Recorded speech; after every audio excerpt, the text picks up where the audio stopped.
Hello everyone, welcome back to the new video. In this video I'm going to guide you on how to link your WhatsApp account in another devices like in your desktop computer. So let's get into the video. Here open the WhatsApp app first, then you will come to the WhatsApp homepage. Now tap on the three dots at the top right corner. And now you will see the several settings like new group, new broadcast, link devices, shared messages, settings. Just you need to click on the link devices. Then you will see this interface. Here you will see an option at the bottom, link a device. So tap on it and on your computer open the WhatsApp app.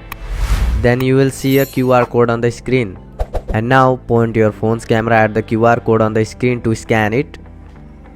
Once you scanned, your WhatsApp account will be linked to that device. It takes a little time to connect. And see, now it has been connected. So that's it for this video. If this video helped you, then hit the like button and do subscribe for more videos like this. Bye bye, see you all in the next video.